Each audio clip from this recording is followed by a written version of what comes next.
السلام عليكم ورحمة الله.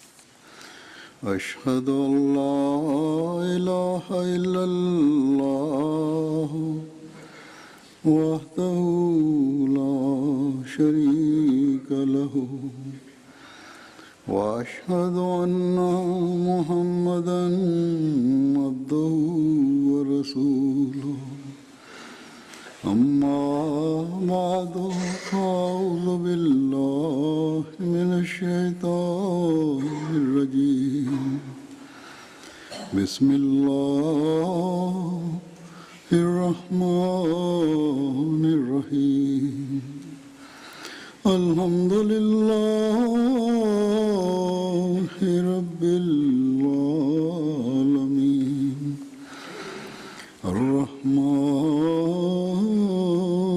الرحيم مالك يوم الدين إياك نعبد وإياك نستعين اهدنا الصراط المستقيم صراط الذين أنعمت عليهم غير المغضوب عليهم ولا الضالين.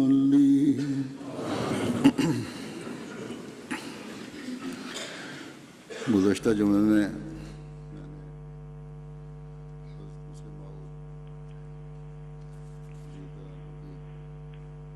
in der letzten Freitagsansprache habe ich über die Prophezeiung von Muslim Maud gesprochen und über Hazrat Muslim Maud einen Aspekt seines Lebens erklärt, nämlich dass er voller Weisheit und Wissen sein wird und wie er durch sein Tafsir und durch seine Koranexegese eine großartige Auswirkung auch auf fremde Menschen hinterlassen hat. Diese Werke und diese Meisterwerke sind so groß, dass man darüber monatelang oder jahrelang reden kann, was aber nicht möglich ist.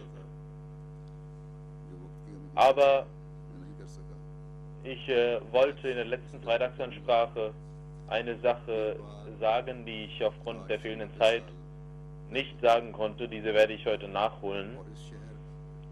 Vor 90 Jahren geschah dies und in dieser Stadt London geschah es. Das hat mit dieser Stadt zu tun. Viele von Ihnen werden wissen, dass im September 1924 eine Konferenz der Religionen stattfand, in welcher der zweite Kalif, Hazrat Muslim Maud selbst auch teilnahm. Heutzutage ist die Jamaat viel besser bekannt und die Welt kennt die Ahmadiyyat und weiß auch, viele wissen, was mit den Ahmadis in einigen Ländern geschieht und deswegen sind diese Beziehungen auch da. Und verschiedene Mitglieder des Parlaments und der Gesellschaft, der Bildungsschicht wissen und kennen die Ahmadiyyat. Aber damals war dies nicht so. Trotzdem hat Allah eine besondere Situation geschaffen und diese Konferenz, die stattfand, die Organisatoren haben selbst sich beraten und Muslim Maud darum gebeten, dass er nach London reisen möge und über den Islam reden solle. Das war eine Gnade von Allah und eine besondere Gnade. Und wenn wir die Situation betrachten, die damals, auch die finanzielle Situation der Jamaat, die damals vorherrschte, und Hazrat Muslim Maud nahm 11 Leute mit, und das war keine Kleinigkeit damals, sondern Hazrat Muslim Maud hat aus persönlichem Vermögen gespendet, und andere mussten Kredite aufnehmen. Erst wurde entschieden, nicht hierher zu kommen, aber nach Dua und Istikhara und Beratung mit der Jamaat hat also Muslim auch diese Reise angetreten. Und wir haben große Unterstützung von Allah gesehen. Das war die erste Reise eines Khalifatul Masih nach Europa, aber auch zu den arabischen Ländern, Syrien, Palästina und so weiter. Und in diesen arabischen Ländern war es der einzige Besuch eines Kalifen, der damals stattfand. Danach konnte dies nicht passieren, weil die Situation und der Zustand sich verschärfte und verschiedene Hindernisse und Hürden vorhanden sind.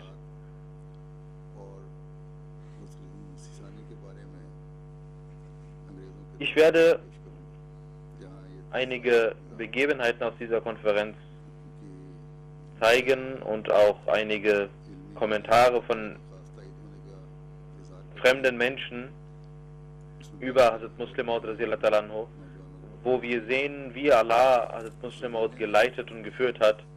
Und es gibt auch einige geschichtliche Hintergründe, die unsere Jugendlichen wissen sollten. Damals wurden Reisen mit dem Schiff vorgenommen. Einmal hat Hazrat Muslim Maud mit seinen Freunden das Namaz verrichtet, und zwischen dem ersten und zweiten Klasse im Deck hatte so das Namaz in diesem Schiff verrichtet, und nach dem Namaz saßen alle dort, auch die Freunde, und der Arzt an Bord war ein Italiener. Er ging dort vorbei und sah, wie die Leute dort saßen, und sagte, aus seinem Mund kam heraus: Schaut, da ist Jesus mit seinen 12 Jüngern. Dr. Hashimullah Sahib, der dort anwesend war, der hörte dies, und er sagt: Ich war verwundert, dass dieser Arzt, der Italiener, und der Papst damals war auch ein Italiener, und dass dieser Mensch eine sehr, sehr tiefe Sache gesagt hat. Chaudhry Muhammad Sharif Sahib war der 12.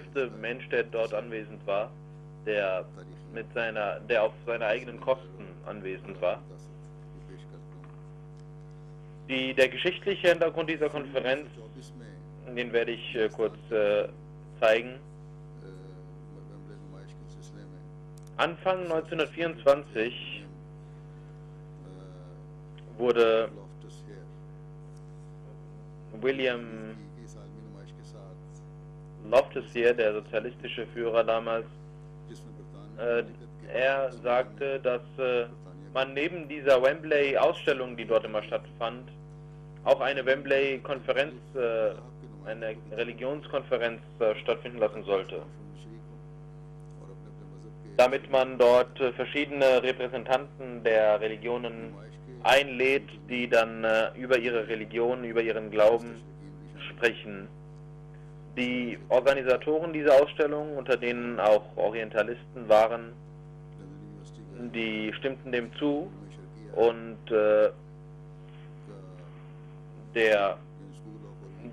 die Fakultät der Orientwissenschaften von London, School of Oriental Studies, diese organisierte die Konferenz der Weltreligionen, und ein Komitee wurde gegründet, und man bestimmte das Imperial Institute London als Ort dieser Veranstaltung, und vom 22. September bis 3. Oktober 1924 sollte diese stattfinden.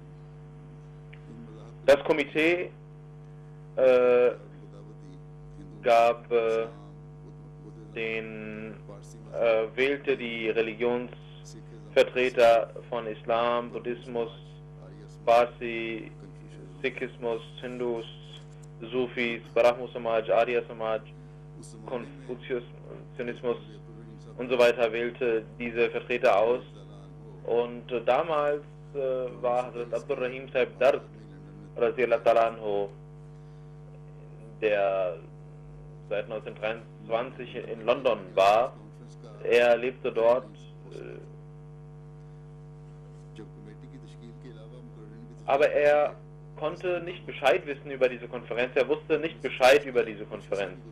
Als die Redner feststanden und die Vortragenden feststanden und auch das Jahr 1924 angebrochen war, saß einmal jemand bei Abdul Rahim Dard Sahib und sagte nebenbei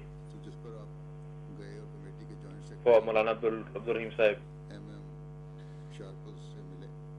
dass diese Konferenz stattfindet. Er ging dorthin mit MM Sharpus und er hörte ihm zu und sagte, dass die Ahmadiyya Jamaat den Islam auf jeden Fall präsentieren sollte. Man diskutierte dies im Komitee und der Vizepräsident des Komitees sagte, dass die Vortragenden und die Redner auch von Nair Sahib, Abdul Rahim Nair Sahib, sollte man sich beraten bei ihm. Heutzutage geschieht es, dass wir manchmal gar nicht die Hoffnung verlieren und nichts machen, aber trotzdem ging er dorthin und er hat durch seine Ausstrahlung das ganze Komitee überzeugt, und das Komitee setzte sich hin und wählte die Vertreter aus, und auch für die anderen Religionsvertreter wählte man mit der Beratschlagung von Nair Sahib aus. Und auch Hafiz Roshan Ali Sahib wurde als Vertreter des Sufismus gewählt. Und er sagte, er kann aber nur kommen, wenn der zweite Kalif ihm das erlaubt. Das ist auch ein Ahmadi. Als diese Namen vorgeschlagen wurden, sagte Dr. Arnold und der Professor und andere Vertreter des Komitees entschieden, dass Hazrat Khalifatul Masih Sani, der zweite Kalif, gebeten werden soll, an dieser Konferenz teilzunehmen, und auch Sufi Sahib soll dorthin kommen. So wurde dem zweiten Kalifen, und die großen Orientwissenschaftler von England luden ihn ein zu dieser Konferenz. Wie ich gesagt habe, nach eingehender Untersuchung und Dua wurde das entschieden, dass man dorthin geht. Und der zweite Kalif fing an, einen Artikel über diese Konferenz zu schreiben, den Maulvi Sher Ali Sahib und Jazizullah Khan Sahib und so weiter übersetzten. Aber als dieser Artikel geschrieben war, wurde er sehr lang. Und es war nicht, man hatte gar nicht die Zeit, das vorzutragen. Und man konnte das auch nicht zusammenfassen, weil es zu groß war. Deswegen wurde entschieden, dass der Sohn noch einen Artikel schreiben soll. Dann wurde ein neuer Artikel geschrieben, und der zweite Kalif schrieb diesen Artikel, und dieser wurde dann nochmal übersetzt.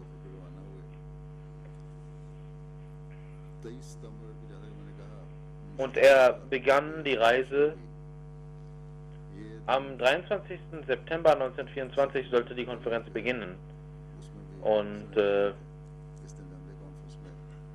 dieser Tag war ein goldener Tag, weil Hazrat Khalifatul Masih Sani Anhus Artikel vorgetragen werden sollte. Und der Islam und die Ahmadiyyat, die Botschaft des Islams wurde dadurch verbreitet und auf eine wundersame Art und Weise verbreitet. Die Botschaft des wahren Islam wurde in Europa bekannt gegeben, und Der Traum des weißen Messias, dass er eine Rede in London hält, ging auch in Erfüllung. Dadurch, und der Muslim hat dies auch beschrieben. Um 17 Uhr sollte der Vortrag stattfinden und die Leute saßen dort und hörten zu, aber als die Rede von der Muslim anbrach und die Zeit dafür anbrach, saßen die Leute nicht nur da, sondern hörten mit großer Aufmerksamkeit zu, was jetzt passieren würde. Und auch andere Leute kamen in die Halle rein, um dieser Rede zuzuhören, und die Halle war voll. Die Anwesenheit war nicht in anderen Reden nicht so groß wie in dieser. Und der Präsident Theodore Morrison, der Präsident dieser Sitzung, stellte Huzur vor. Mit großem Respekt bat er, also Muslim, dass er eine Rede halten solle. Der zweite Kalif, welcher mit seinen Freunden dort auf der Bühne saß, stand auf und hielt eine kurze Ansprache in Englisch. Ich bedanke mich bei Allah, dass er den Organisatoren dieser Konferenz die Gelegenheit gegeben hat, eine Konferenz zu machen, in der es um Religionen geht und die Menschen überlegen, welche Religion man akzeptieren sollte. Dann sagt das Muslim, jetzt werde ich Chaudhry Saifullah Khan Sahib, meinen Anhänger, bitten, dass er meinen Vortrag halten soll. Er sagte, ich bin nicht gewohnt, also Muslim sagte, ich bin es auch nicht gewohnt, dass ich in meiner eigenen Sprache eine geschriebene Rede halte, denn ich halte die Rede ohne ein Skript. Und Huzur sagte, dass der Mensch Erlösung braucht, deswegen sollten Sie überlegen, wenn Sie diesen Artikel hören und Vortrag hören, und ich hoffe, Sie hören sich diesen Vortrag aufmerksam an. Also Chaudhry Saifullah Khan Sahib las ungefähr eine Stunde lang diesen Vortrag vor, mit einer sehr majestätischen Art und Weise. Obwohl Chaudhry Sahib nicht ganz gesund war und auch heiser war, hat Allah ihn sehr unterstützt und er las diesen Artikel vor. Also Khalifatul Masih Sani hat auch an einer Stelle gesagt, dass Chaudhry Sahib diesen Vortrag, er sagte, dass das meine Zunge war, die das las. Das war nicht die Zunge von Chaudhry Saifullah Khan Sahib, sondern meine Zunge, die diesen Vortrag vortrug. Die Zuhörer waren wie gebannt und man empfand, als ob alle Ahmadis wären, die dort saßen. Und als immer über den Islam etwas gesagt wurde, was neu war über den Islam, was sie hörten, zum Beispiel über Zins und Frauen und so weiter, die sehr ausführlich erklärt wurden, da sprangen die Leute voller Begeisterung auf. Und auch die Frauen, die anwesend waren, waren sehr erfreut. Und nach einer Stunde war der Vortrag zu Ende und die Leute applaudierten minutenlang. Und der Präsident musste einige Minuten warten, bis er etwas sagen konnte. Dieser Artikel ist auch in Anwarul Ulum Band 8 veröffentlicht worden. In diesem Artikel hat das Muslim den Grund für die Jamaat Ahmadiyya erklärt, warum sie im Jahre 1889 gegründet wurde, und dann sagt das Muslim, dass der Anspruch des weißen Messias darin besteht, dass er der Mahdi ist, und den der heilige Prophet sallallahu alaihi wasallam prophezeit hat. Und genauso hat er bekannt gegeben, dass er der Messias ist, welcher auch in der Bibel und in anderen, auch islamischen Quellen prophezeit wurde. Und aufgrund seiner Bekanntgabe, der Messias und der Mahdi zu sein, hat er von allen Seiten Feindschaft erdulden müssen, und viele haben sich gegen ihn gewandt.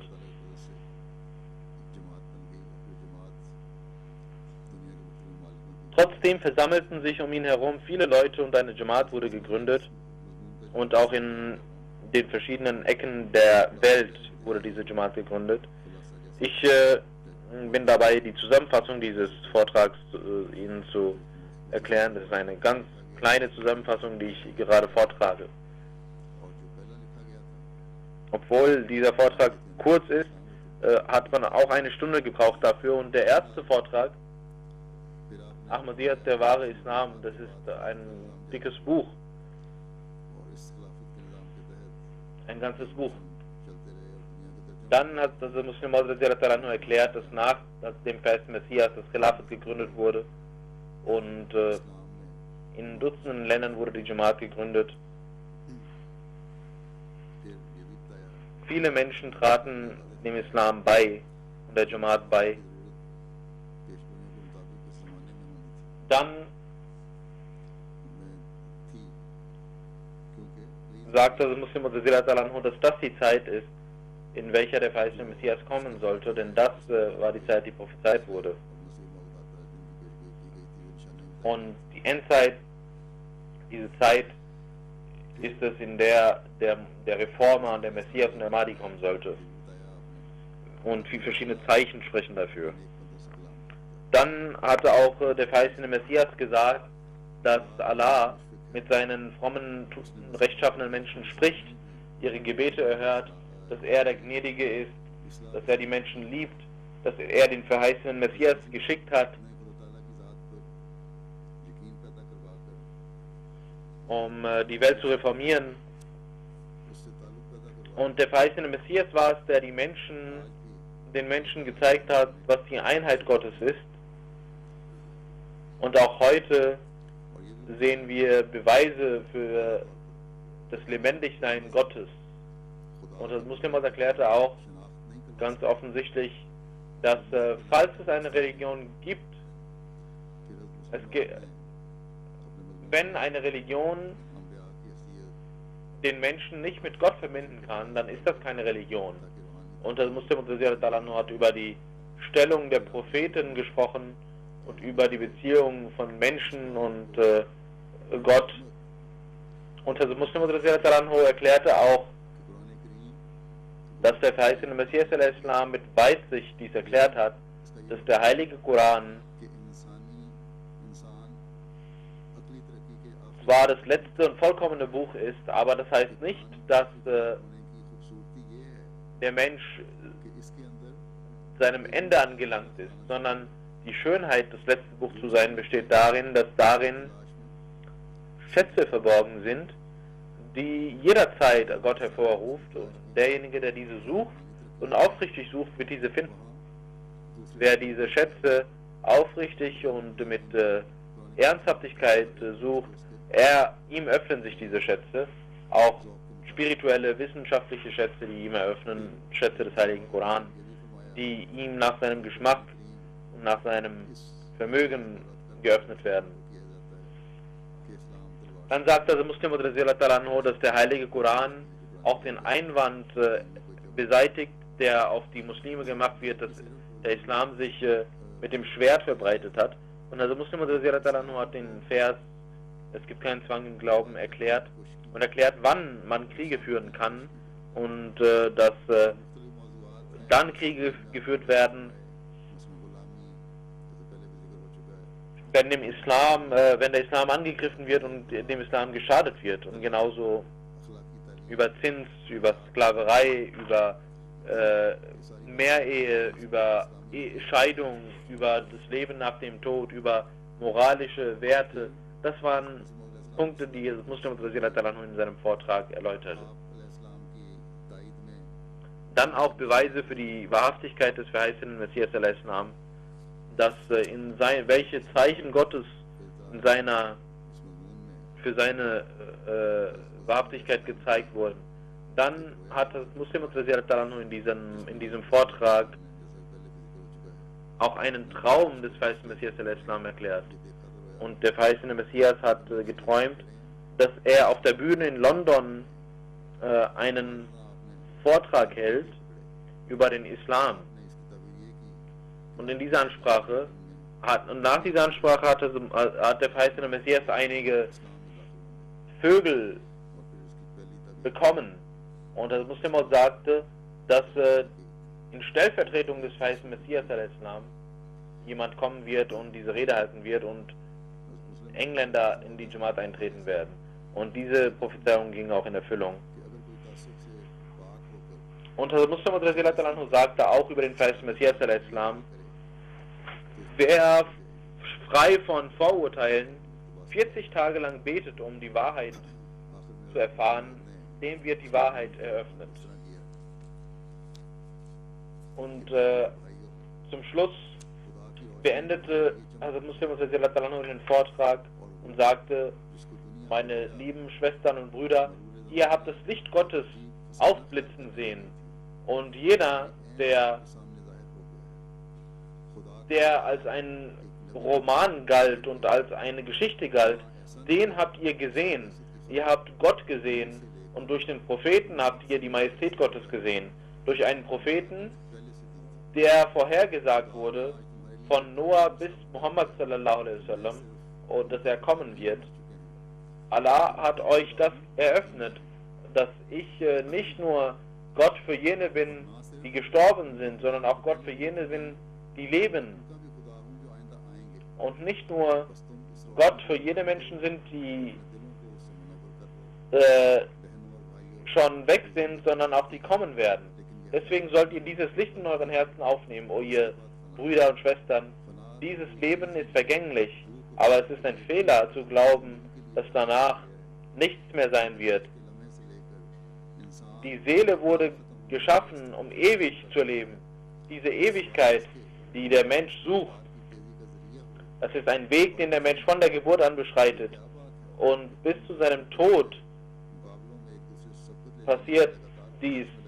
Warum ist es so, dass ihr euch wetteifert in kleinen Dingen, dass ihr gegenseitig wetteifert in kleinen Dingen, aber diese große Sache gar nicht beachtet, dass die Vergangenheit, Gegenwart und Zukunft betrifft. Und alle müssen sich daran beteiligen. Wisst ihr denn nicht, dass im Osten ein Gottesmensch gekommen ist und seine Wahrheit ist zu euch gekommen?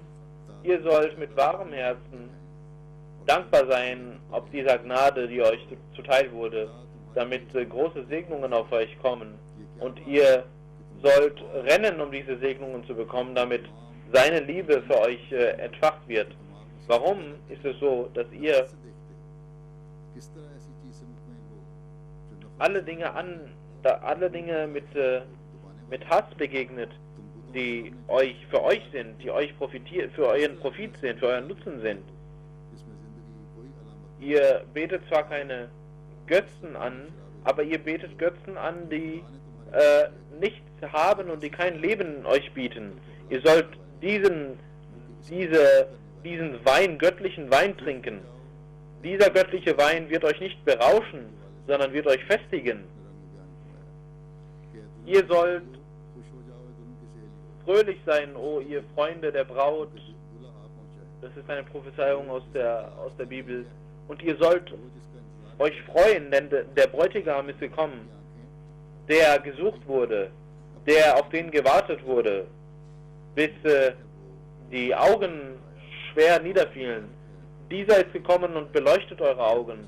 Gesegnet ist jener, der mit dem Namen Gottes gekommen ist. Gesegnet ist jener, der mit dem Namen Gottes gekommen ist. Wer ihn hat, der hat alles. Und wer ihn nicht erkennt, der kann nichts sehen.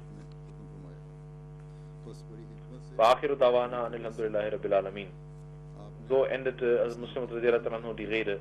Mit Mut, mit Hikmat hat er diesen Vortrag gehalten und die Schönheit des Islam gezeigt und auch Tabligh gemacht. Ich habe bereits gesagt, dass dies mehr als eine Stunde lang ging und ich habe eine kurze Zusammenfassung präsentiert. Dieser Vortrag hatte eine große Wirkung auf die Zuhörer und dazu werde ich etwas sagen. Der Präsident dieser Sitzung sagte, das ist in Al-Fazl niedergeschrieben, der Vortrag von Mirza Bashiruddin, Imam Jamaat Ahmadiyya, er sagte, dass dieser Ahmadiyyat beweist, dass der Islam eine lebendige Religion ist Und Mirza Bashiruddin hat auch mit vielen Anhängern ist er gekommen, und er hat gesagt, dass auch in dem Islam ein Reformer kommen sollte, gemäß wie nach Moses ein Reformer kam. Und diese Reform besteht nicht darin, ein neues Gesetz zu bringen, sondern den ursprünglichen Islam bekannt zu geben und zu verbreiten. Und der Präsident sagte, ich brauche nicht mehr zu sagen, den Vortrag haben alle gehört und sie wissen, wie schön dieser war. Ich möchte von meiner Seite aus und von Seiten der Zuhörer sagen, dass die Schönheit dieses Vortrags so groß war, und ich bin dankbar Ihnen gegenüber, dass Sie diesen gehalten haben, und die Zuhörer nicken mir zu, wenn ich das sage, und sie stimmen mir zu, dass ich von ihrer Seite aus Ihnen dankbar bin, dass Sie das gemacht haben. Dann sagte er zu Huzur, ich gratuliere Ihnen zu Ihrem Vortrag. Ihr Vortrag war der beste Vortrag, der heute gehalten wurde. Und Theodore Morrison stand auf der Bühne und war begeistert von diesem Vortrag und sprach dies immer wieder aus. Ich habe diese Punkte deswegen erwähnt aus dem Vortrag, weil in diesem Vortrag das Tabligh des Islam gemacht wurde, und im letzten Zitat haben Sie gesehen, dass ganz klar und deutlich gesagt wurde, dass der Messias gekommen ist. Dann sagte der Vertreter der Freien Kirche, der auch selbst ein Vortragender war, er sagte, ich bin glücklich darüber, dass ich die Gelegenheit hatte, diesen Vortrag zu hören. Dann sagte ein Professor, der dort anwesend war, dass dies die Läutung eines neuen Zeitalters ist. Und er sagte, sie hätten nicht diesen Erfolg mit Geld bekommen können, den sie hier bekommen haben. Dann sagte ein Priester, christlicher Priester, er sagte, ich habe vor ein paar Jahren im Traum gesehen, dass Jesus mit 13 Jüngern hierher gekommen ist. Und ich habe gesehen, dass dieser Traum in Erfüllung gegangen ist. Er sagt, es waren 12 Jünger, die dort anwesend waren, aber Sayyidullah Khan, der schon dort lebte, mit ihm zusammen waren es 13.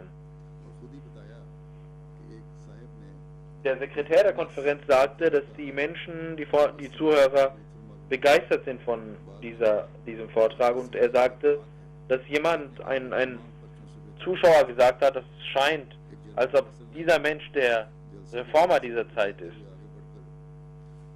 Ein deutscher Professor sagte, auf der Straße kam er zu Huzur nach diesem Vortrag und sagte, ich habe große Leute gesehen, die gesagt haben, dass diese Ideen, die sie präsentiert haben, sehr selten sind und man diese nicht vorher gehört hat. Mr. Lane, der ein großer Amtsinhaber im India Office war, er sagte, dass der Vortrag von Muslim Maud der größte und der beste war. Bhai Abdurrahman Sahib Qadiani berichtet, dass jemand zu Huzur kam und sagte, ich habe 30 Jahre lang in Indien gearbeitet und kenne den Islam und die Muslime dort, weil ich ein Missionar war in Indien. Aber die Schönheit und Aufrichtigkeit und Großartigkeit, mit der Sie heute diesen Vortrag gehalten haben, einen solchen Vortrag habe ich niemals gehört. Und ich bin von Ihrer Ordnung und von Ihren Argumenten und von Ihrer Struktur sehr begeistert und von Ihrem Inhalt. Jemand sagte,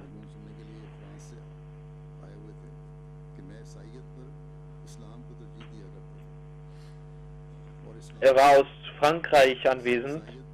Er sagte,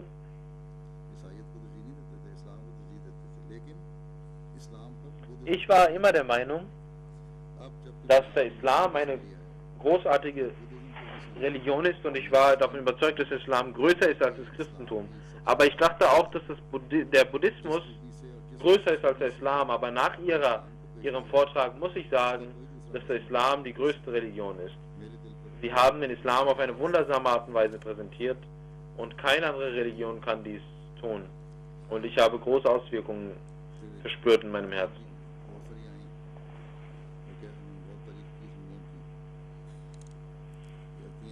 Es waren auch einige Frauen dort, die diesen Vortrag lobten. Eine Frau sagte, dass ein Feuer in ihm brennt, in diesem Vortrag. Mrs. Sharples sagte, dass jemand zu mir kam und er sagte zu mir, sie war eine Sekretärin dieser Konferenz, oder die Frau des Sekretärs, und war hat diese Konferenz mitorganisiert. Sie sagt, dass ein Mann zu ihr ging und rein wollte, der aber nicht eingeladen war. Er sagte, ich möchte aber diese Person sehen, die aus Indien gekommen ist, um den Islam zu präsentieren und Oberhaupt der Ahmadis ist. Er traf Hazrat Muslim und sprach mit ihm und ging zu Maulvi Mubarak Ali Sahib und sagte, ich habe Vorträge gehört über den Buddhismus und andere Religionen, aber das war der beste Vortrag. Ein deutscher Mann, der dort ein Professor war, er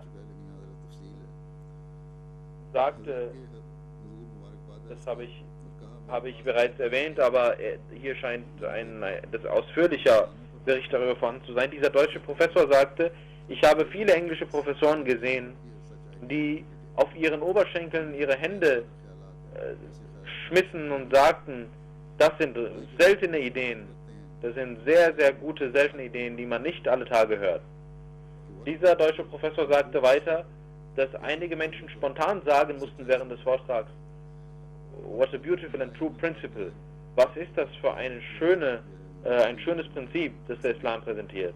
Und er selbst, der Professor, sagte, dieser deutsche Professor, dass dies ein Wendepunkt für die Ahmadis ist und ein Erfolg ist, und wenn sie Tausende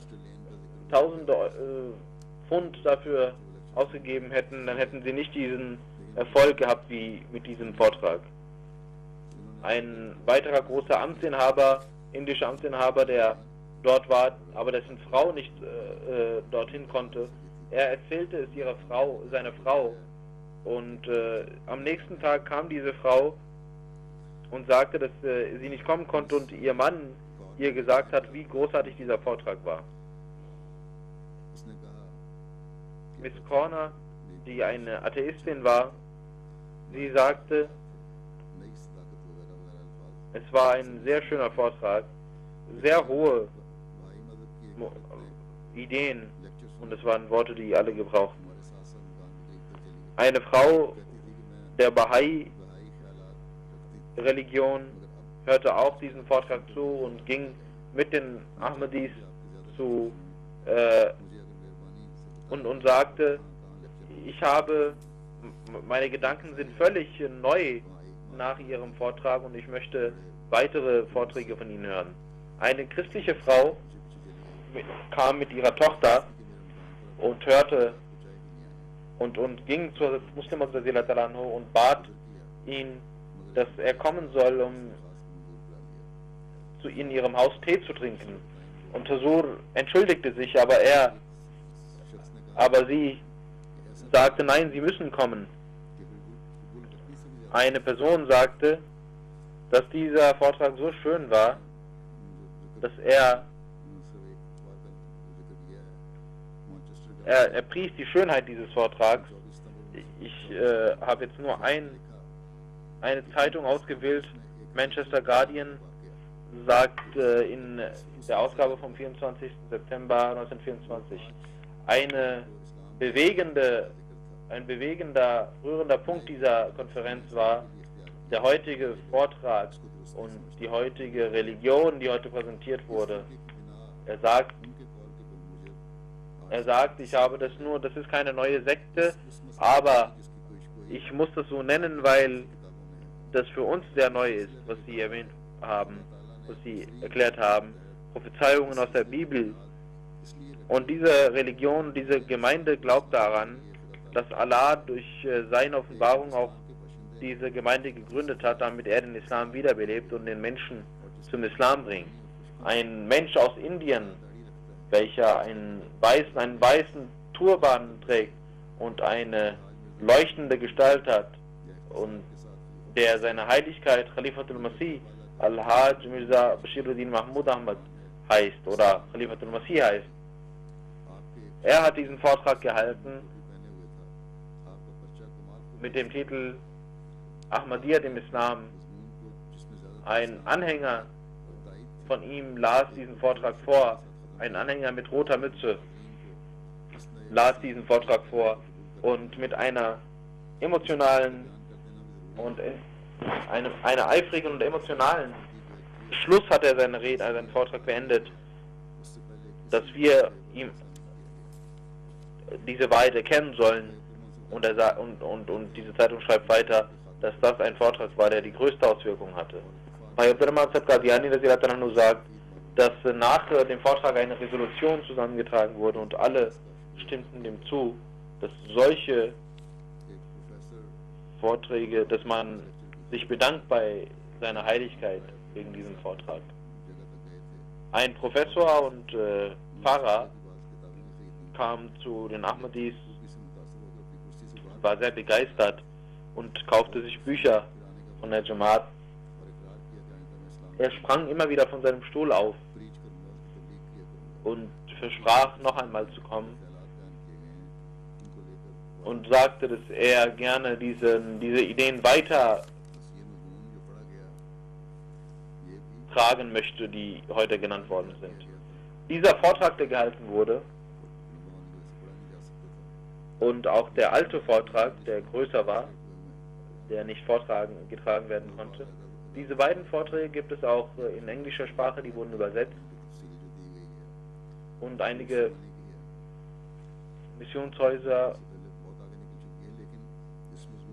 die dort erwähnt worden sind, etwas veraltet, die Jamaat durch viel weiter, aber die Schönheit dieses Vortrags ist so groß und das Wissen, das dort drin vorhanden ist so groß und die englischsprachigen Menschen und auch die Jugendlichen sollten dies lesen.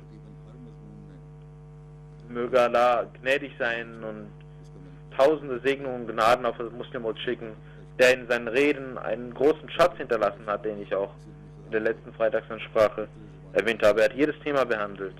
Die Fazl Umar Foundation sollte diesen Schatz auch versuchen in anderen Sprachen herauszubringen und das sollte weiter beschleunigt werden, diese Arbeit.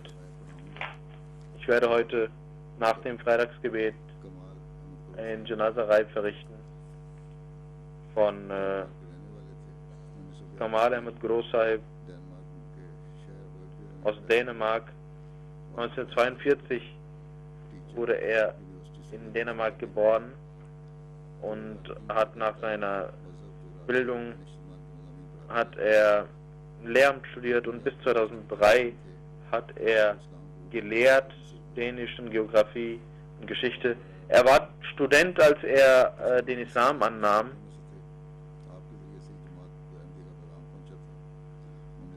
Und er war ein Schüler von Abdus Salam Edison Sahib. Als Mir Masud Ahmad Sahib in den 60er Jahren dort Muballigh war, nahm er die Ahmadiyyat an und bis zu seinem Tod war er aufrichtig mit der Jamaat verbunden. Er liebte den Kalifen und das Khilafat. Als er mich traf, hat er große Aufrichtigkeit gezeigt, als ich in Dänemark war. Er war auch krank, aber kam regelmäßig dorthin. Er hat verschiedene Verantwortungen gehabt. Er war National Qudam al-Ahmadiyya, Sekretär Tabligh und hat aufrichtig gedient. Er war ein begeisterter Muballigh und hat die Dänen zum Islam und zu Ahmadiyyat eingeladen. Seine Frau sagt, dass er, wenn er von den Jamaat-Arbeiten nach Hause kam, kam er und bereitete das nächste Meeting vor und bis zur Hälfte der Nacht arbeitete er und berichtete Amir Sahib und schlief dann ein. Und er hatte große Bindungen und Beziehungen zu den Dänen Und Amir Sahib Dänemark schreibt, dass im Jahre 1988, 89, als er Muballigh in Charge war, hat er mit Gehorsamkeit und mit Gehorsam und Aufrichtigkeit in Shubat Tabligh gearbeitet. Und damals, als der Premierminister von Dänemark eingeladen wurde und man gab ihm den Heiligen Koran in dänischer Sprache, und auch Malkro Sahib war dort anwesend und er hatte die Treffen vorbereitet. Und er hat sich auch um die Bildung der Jugendlichen und der Kinder gekümmert. Jeden Freitagabend macht er ein Programm, in welchem er Antworten auf die Fragen der Kinder gab. Er hat viele Bücher geschrieben und auch übersetzt. Philosophie der Lehren des Islam hat er korrigiert, die Übersetzung. Er hat Active Islam als Redakteur geleitet. Und in den 70er und 80er Jahren, als muslimische Flüchtlinge nach Dänemark kamen, hat er sie zu Islam Ahmadiyyat eingeladen. Er hat einen Schlaganfall erlitten, aber trotz seiner Krankheit ging er zum Jumma und ging immer zu den Jamaat-Programmen und machte weite Reisen. Und als immer Amir Sahib zu ihm ging, fragte er ihn nach der Jamaat und auch das Missionshaus, das jetzt neu errichtet wird. Dafür fragte er immer wieder nach. In jedem Treffen mit Amir Sahib fragte er über den Khalifatul Masih und war immer sehr emotional, wenn es um den Kalifen ging.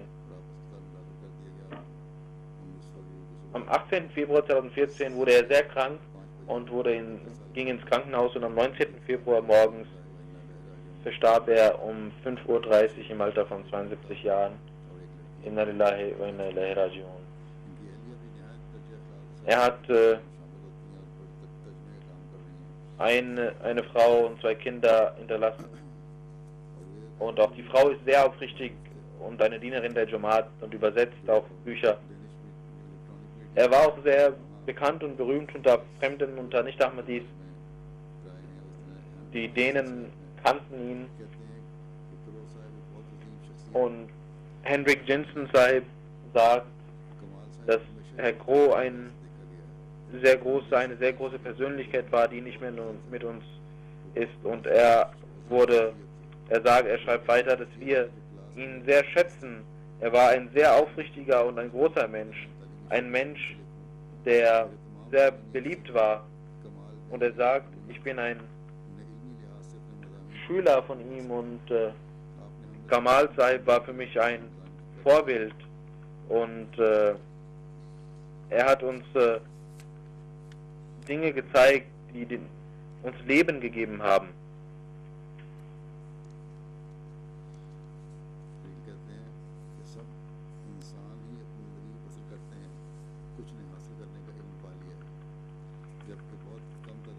Er sagt, jeder Mensch verbringt sein Leben, aber nur wenige haben das Leben sinnvoll verbracht.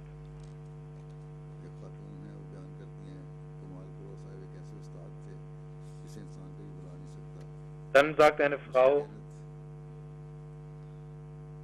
über Kamal Sahib, dass er ein Mensch war, den man niemals vergessen kann. Kenneth schreibt, dass er ein Lehrer war, der mich sehr begeistert hat.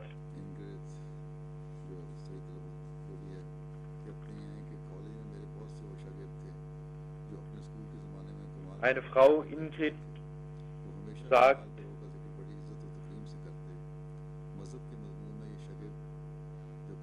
dass sie viele Schüler von Kamal Sahib kannte, die ihn sehr schätzten, und die Schüler von ihm waren immer viel weiter als alle anderen Schüler.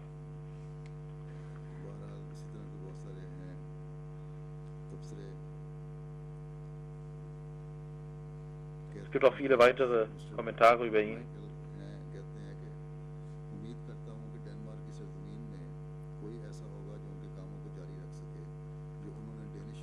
Ein anderer Freund sagt, ich hoffe, dass es jemanden gibt, der seine Arbeit weiterführen kann, die er gemacht hat, die Brücken, die er gebaut hat zwischen denen und dem Islam.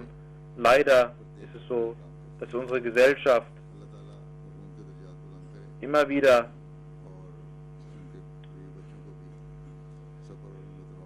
in Unfrieden kommt. Möge Allah seine Ränge erhöhen und seinen Kindern auch die Kraft geben, mit der Jamaat verbunden zu bleiben. Wie ich gesagt habe, ich werde nach dem Gebet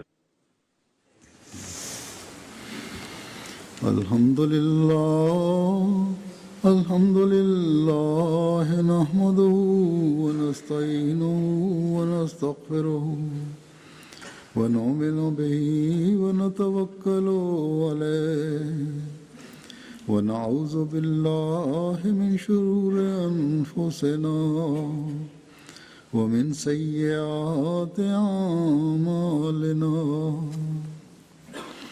من يهده الله فلا مضل له ومن يضلل فلا هادي له ونشهد أن لا إله إلا الله ونشهد أن محمدا عبده ورسوله.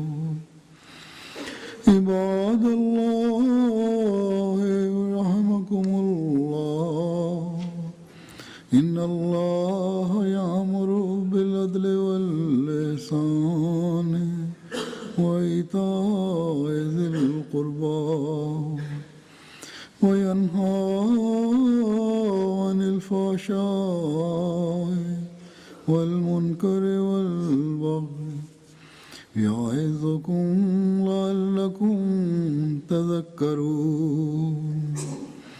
اذكروا الله يذكركم وادعوه يستجب لكم ولذكر الله أكبر.